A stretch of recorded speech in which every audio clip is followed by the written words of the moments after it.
Hello student, this is our second part of lesson on equality, and we are starting with this topic, equality in Indian democracy.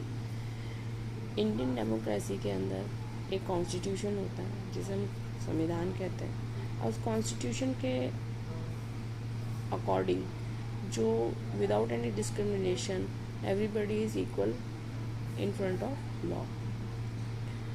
हम discrimination नहीं कर सकते, gender discrimination नहीं कर सकते, caste discrimination नहीं करते, रिलीजन डिस्क्रिमिनेशन नहीं करते, ट्राइब्स भी इक्वल्स होते हैं, एजुकेशन, इकोनॉमिकल बैकग्राउंड, ये सब हमारे लिए कोई मैटर नहीं करता.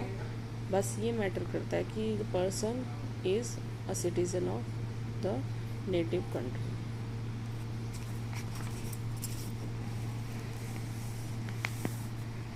यहाँ पर हम आते हैं, no law exist to protect people. पहले कोई भी ऐसा लॉ नहीं था जो कि इस तरीके की डिस्क्रिमिनेशन, लेकिन कॉन्स्टिट्यूशन ने ऐसा लॉ दिया. तो लॉ दिया तो उसमें क्या इक्वालिटी कैसे दी, तो यहाँ पर सम प्रोविज़न इन कॉन्स्टिट्यूशन है जो रिकग्नाइज करते हैं कि इक्वालिटी कैसी होती है. पहला, क्या किस तरीके से इक्वालिटी की बात करते हैं. First, every person is equal before the law. हर पर्सन क्या है, लॉ के सामने इक्वल है. Number 2, person can be discriminated against on the basis of their race. No person, कोई भी पर्सन नहीं डिस्क्रिमिनेट किया जाएगा इन सब बिहाफ पर. थर्ड, देयर पर्सन थर्ड है, every person has access to public places. Public places पे सभी की पहुंच होगी, चाहे प्लेग्राउंड है, होटल है, शॉप है, मार्केट है. तो इनमें ये नहीं कि आप नहीं आ सकते, दूसरा आ सकता है, ऐसा कुछ नहीं है, सभी को आना अलाउड है. All person can use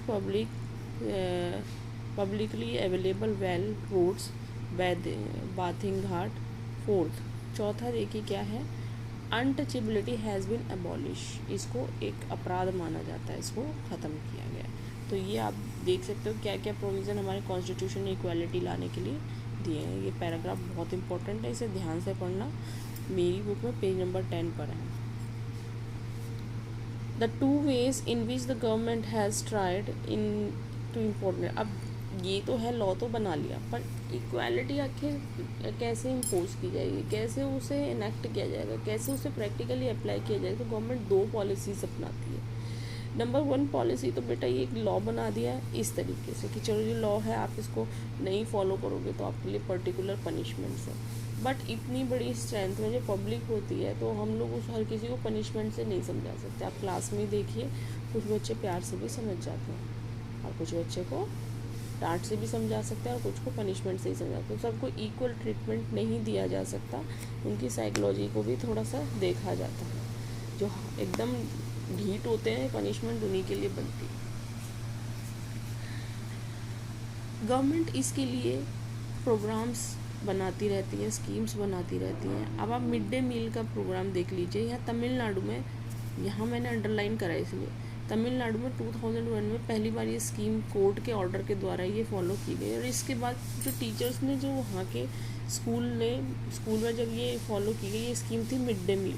teachers ने इसका आउटलुक जो है ना वो बहुत अच्छा बताया. ये बताया कि बच्चे अब छुट्टी नहीं करते हैं, हाफ डे में लंच के लिए घर नहीं जाते हैं, और सबसे बड़ी बात कि सब लोग एक साथ मिलकर खाना खाते हैं, तो डिस्क्रिमिनेशन हटता जा रहा है. और इसको खाना बनाने वाले जो लोग होते थे वो भी दलित ही होते हैं. तो जो ओम प्रकाश वाल्मीकि जैसी प्रॉब्लम्स हैं वो इस तरीके की मिड डे मील जैसी स्कीम से दूर होती जा रही है.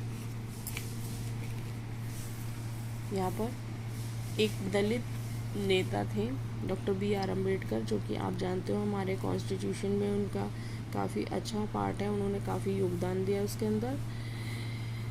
इनके फ़ोटो के नीचे लिखा है, it is disgraceful to leave at the cost of oneself respect. ये काफ़ी अपमानजनक होता है कि अपनी सम्मान के बिहाफ पर आपको कभी जीवन जीना पड़े. Self respect is the most vital factor in the life. Self respect एक ऐसा एनर्जी गिविंग एसेंशियल पॉइंट होता है जिसकी वजह से आप अपने जीवन को जीते हो. Without it a man is a keeper. इसके बिना एक आदमी ऐसा हो जाता है बिना रीढ़ की हड्डी का इंसान. To live worthily with self-respect, one has to overcome difficulties, अपने जीवन की कीमत और उसको एक इज्जत की जीवन को जीने के लिए उसे काफ़ी परेशानियों से ऊपर आना पड़ता है। It is outward and careless struggles along that one drive strength confidence and recognise. ये बहुत लंबा है कि आप कितनी कठिनाइयों से बाहर निकल के आए हो, कितने चीज़लेस स्ट्रगल से बाहर निकल के आए हो, कितने आप स्ट्रेंथ और कॉन्फिडेंस, क्योंकि जैसे जैसे आप परेशानियों को ओवरकम करते जाते हो आपका आत्मविश्वास बढ़ता जाता है और आत्मविश्वास ही आपके जीवन को एक पुख्ता व्यक्तित्व बनने में मदद करता है। Man is mortal, every one has to die some day और other day, but one must resolve lay down one's life in enriching the noble ideals and self-respect and bettering one's human life. Nothing is most disgraceful for the brave men that live devoid and self-respect. जो आदमी वो आज नहीं तो कल तो मरना ही है, ऐसा डॉक्टर B.R. अम्बेडकर कहते हैं।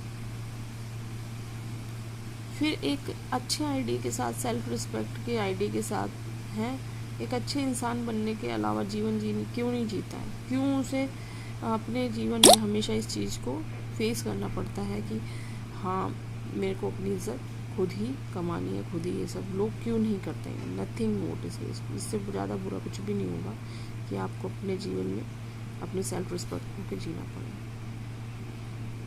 बहुत महान इंसान थे, इन्होंने दलितों के लिए काफ़ी कुछ किया और महार कास्ट से बिलोंग करते थे। One of the main reasons that attitude change very slowly till the person is discriminated against the law is continuous treat unequal on the basis of their religion, disabilities। इतनी सारी problems हैं कि कितनी वजह से, कि क्या आपको पता है कि डिस्क्रिमिनेशन की वजह से हम लोग कितनी चीज़ें हम लोगों ने अपने देश में खोई हैं। डिस्क्रिमिनेशन की वजह से हमारे सामने सही टैलेंट नहीं आया।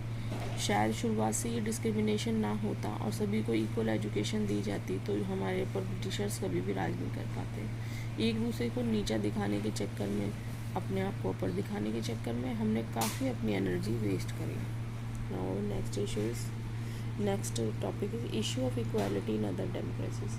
केवल भारत में ही नहीं, और भी ऐसी डेमोक्रेसीज हैं जहाँ पर इस तरीके की इक्वालिटीज़ को हमें फेस करना पड़ता है।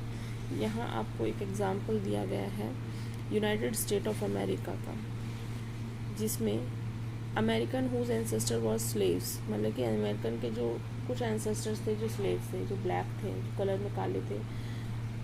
रंग भेद जो होता है, जो मतलब काले गोरे का जो भेद होता है उसे हम अपार्थाइड सिस्टम कहते हैं।